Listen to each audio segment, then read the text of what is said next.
Some parts of our most sacred texts can be hard to read, they can feel distant, confusing, or even hurtful to us today. We are about to look at two such passages from the Old Testament book of Leviticus.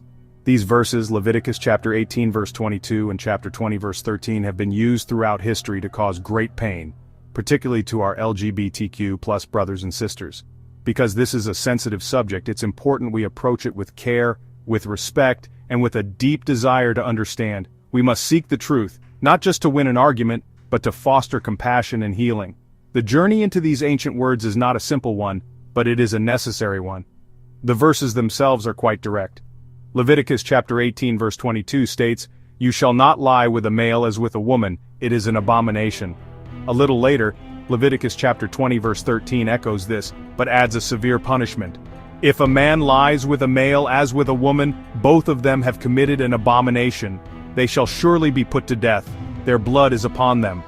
For centuries, these words have been lifted out of their time and place. They have been wielded as weapons, creating walls of judgment and exclusion. But to truly understand what these laws meant, we have to travel back in time, to a world very different from our own. Before we can unpack the meaning, we must first set the stage. This isn't a simple case of reading a rule and applying it. That would be like finding a single piece of a giant puzzle and thinking you know what the whole picture looks like. To grasp the significance of these laws for the people who first heard them, we need context.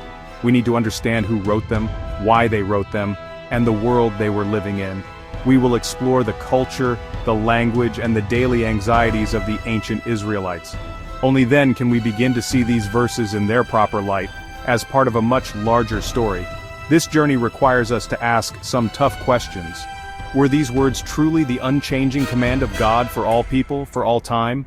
Or were they specific rules for a specific group of people, in a specific historical moment, facing specific challenges?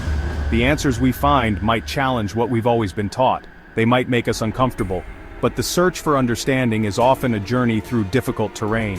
It is a path we must walk if we hope to bridge the divides that these ancient words have for too long helped to create in our modern world. A common belief is that every word in the Bible was dictated directly by God, but the story of how the Bible came to be is more complex, and in many ways, more human. The book of Leviticus is part of the Torah, the first 5 books of the Hebrew Bible. Scholars widely agree that these texts were compiled over many centuries. They are the work of different authors and editors, who are often referred to as the priestly source. These were not prophets like Isaiah or Jeremiah, who claimed to speak God's direct revelations. They were priests, the religious administrators of ancient Israel, tasked with organizing the life of their community. These priests were writing for a nation struggling to survive. They were concerned with law, ritual, and social order. Their goal was to create a blueprint for a holy community, a people set apart from the powerful empires surrounding them. So, when we read the laws in Leviticus, we are not necessarily hearing the voice of God booming from a cloud on Mount Sinai. Instead, we are hearing the voices of human leaders, the priests trying to guide their people. They were interpreting their understanding of God's will for their specific circumstances, writing rules to shape a unique national and religious identity. Think of it like a country's constitution.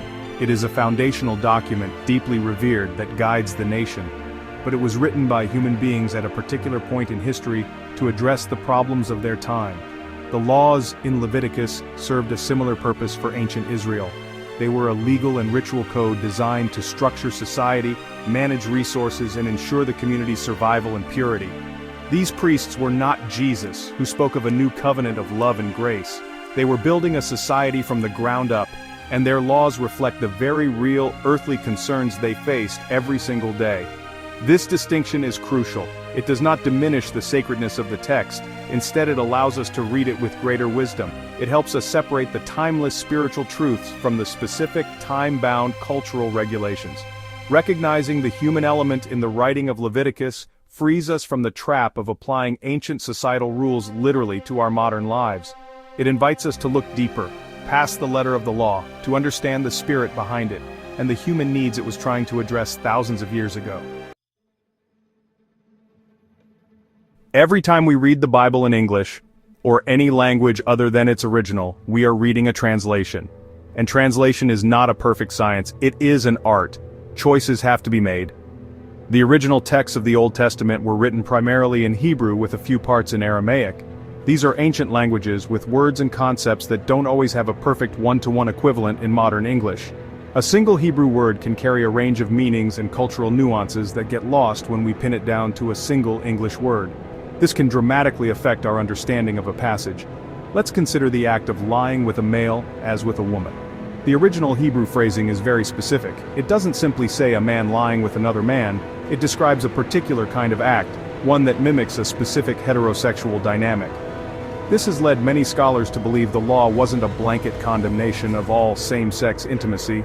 Instead, it was likely targeting a specific practice, possibly related to issues of dominance, humiliation, or the pagan temple rituals that we will explore later. The nuances of the original language suggest a focus on a particular type of act, not on a person's fundamental orientation or loving relationship.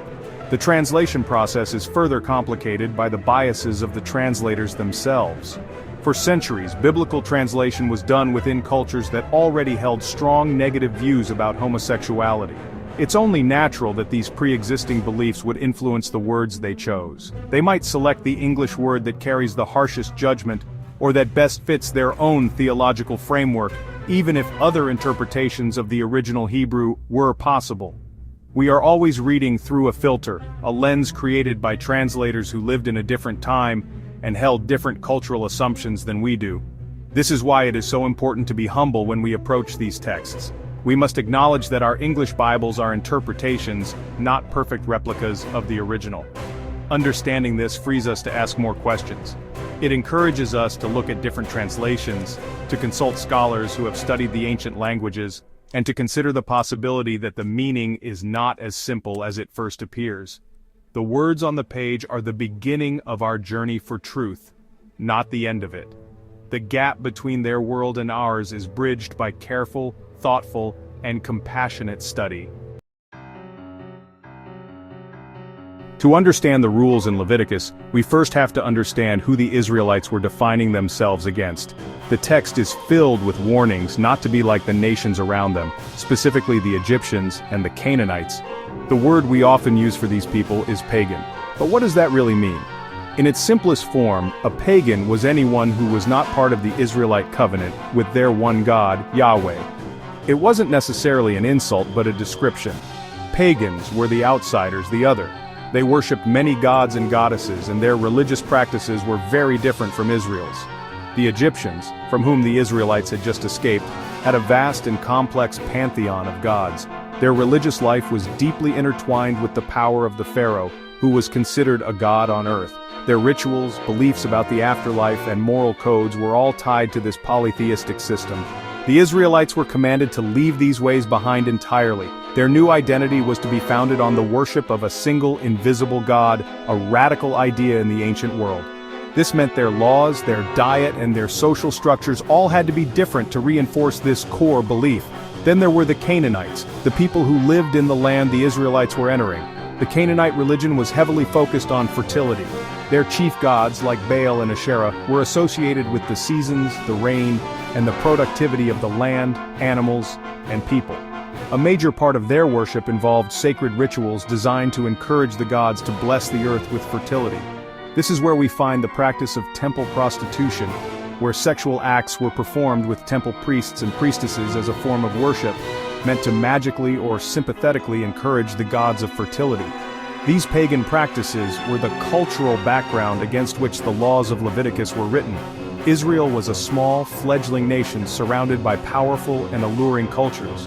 The priests who wrote these laws were deeply concerned that their people would be drawn back into the pagan ways of their neighbors. They feared that adopting Canaanite or Egyptian practices would lead to abandoning their covenant with Yahweh. Therefore, many of the laws in Leviticus, especially those about worship, food, and sexuality, were created as boundary markers. They were designed to make the Israelites distinct and separate, to keep them holy by keeping them different. When we hear the word purity in a religious context today, we almost always think of moral purity, being free from sin. But for the ancient Israelites, the concept of purity was much broader and more complex. The book of Leviticus is, at its heart, a manual on ritual purity. It's about being in a proper state to enter sacred space and approach a holy God. This had less to do with being a good or bad person and more to do with being clean or unclean. These were not moral judgments but ritual states. Many perfectly normal, everyday life events could make a person ritually unclean. For example, touching a dead body, even to properly bury a loved one, made a person ritually unclean. A woman was considered unclean during her menstrual cycle and after childbirth. A man was unclean after a nocturnal emission. Certain skin diseases, what the Bible calls leprosy, also made a person unclean. None of these things were sinful. They were simply part of the natural cycle of life and death. Being unclean just meant you had to undergo a period of separation and a ritual of purification, usually involving washing before you could participate in community worship again. This system of purity laws was about order. The priests believed that God was a God of order, and they created categories to organize their world. There were clean animals and unclean animals, clean behaviors and unclean behaviors. The goal was to maintain the proper order of creation. Anything that seemed to blur the established boundaries was often deemed unclean. This is why the law forbade planting two different kinds of seed in the same field or weaving two different kinds of fabric, like wool and linen, into a single garment. It was about keeping things in their proper, separate categories. This focus on ritual purity, rather than exclusively moral purity, is the key to understanding many of the strange-sounding laws in Leviticus. The concern was about maintaining holiness by maintaining order and separation from things deemed chaotic or unclean. The laws about sexuality fit into this framework. They were part of a larger system designed to order society, protect the integrity of family lines, and ensure that all of life, including the act of procreation, was conducted in a way that the priests deemed holy and distinct from the chaotic fertility rituals of their pagan neighbors. It was a different way of seeing the world, one based on ritual states, not just right and wrong. There is perhaps no word in this debate more loaded and misunderstood than abomination. When we hear it today, it sounds like the ultimate condemnation. We think of something that is disgusting, vile, and morally evil to its core. But the original Hebrew word had a different range of meaning for its ancient audience. While it certainly meant something that was forbidden, its primary sense was something that was ritually impure or out of place according to Israelite custom. It was something that was not done in Israel because it was associated with the practices of foreign pagan nations. To understand this, we have to look at the other things the Old Testament calls an abomination. In the book of Deuteronomy, using dishonest weights and measures in business is called an abomination. In Proverbs, pride and lying are called abominations. These are things we would agree are morally wrong. However, the list doesn't stop there. Leviticus also describes eating shellfish, like shrimp or lobster, as an abomination. It was a dietary rule meant to set the Israelites apart. For them, eating shrimp was ritually unclean, something a faithful Israelite simply did not do. This simple example shows us how dramatically the meaning has shifted. Today, no one would argue that eating a shrimp cocktail is an act of profound moral evil on par with murder or theft. But for the ancient Israelite priest, it fell into the same category of forbidden things. An abomination was not necessarily about universal evil, but about what was culturally and ritually taboo for that specific community. It was a violation of the rules that made them who they were. It was an act that made them like their pagan neighbors, and therefore was an offense against their God. So, when Leviticus 18 verse 22 calls a specific sexual act an abomination, it is placing it within this category of ritually forbidden acts. The law is saying, this is something the Canaanites do, but it is not for us. It violates the order we have established for our community. It was a condemnation of a practice, likely linked to pagan worship or social humiliation, not a blanket judgment on a person's identity or capacity for love. The word was a cultural and ritual stop sign, not a timeless declaration of inherent evil applicable to all people in all situations. The laws of Leviticus were created for a specific people, at a specific time, for a specific purpose. They were boundary markers, designed to forge a unique identity for the nation of Israel, and ensure its survival amidst powerful pagan cultures. The rules about sexuality were deeply tied to this project. In a patriarchal society without modern medicine, procreation was essential for the community's growth and strength.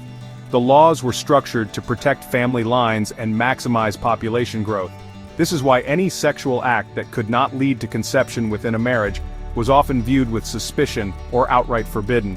It did not serve the collective need of the tribe. These ancient laws were not written with any concept of modern, consensual, loving, and committed same-sex relationships. Such a category simply did not exist in their world. The context was one of pagan temple rituals, power dynamics, and the critical need to be fruitful and multiply. The rules were a reflection of a patriarchal society where a man's honor and lineage were paramount. To apply these ancient cultic and societal regulations directly to relationships today is to ignore the vast historical, cultural, and theological canyon that separates our world from theirs. We are reading their mail, and we must be careful not to misinterpret it. For Christians, the most important reason these Old Testament laws are not binding is the life and teachings of Jesus. Jesus inaugurated a new covenant, one based not on ritual purity and national separation, but on radical love, grace, and inclusion. When asked what the greatest commandment was, he didn't point to the purity codes of Leviticus. He said, "Love the Lord your God with all your heart, and love your neighbor as yourself." This focus on love became the new organizing principle for the community of faith, superseding the old laws of ritual and diet. The early church wrestled with this very issue. In the book of Acts, the Apostle Peter has a vision in which God declares that the old dietary laws, the rules about clean and unclean animals, are now obsolete. The conclusion was clear: what once separated people was now gone. The wall between Jew and Gentile, clean and unclean, was torn down by Christ. If the laws about eating abominable foods like shrimp no longer apply, it stands to reason that other ritual laws from the same code are also part of the old covenant that has been fulfilled. The message of Jesus calls us not to enforce ancient purity codes, but to build a community of radical love and acceptance for all.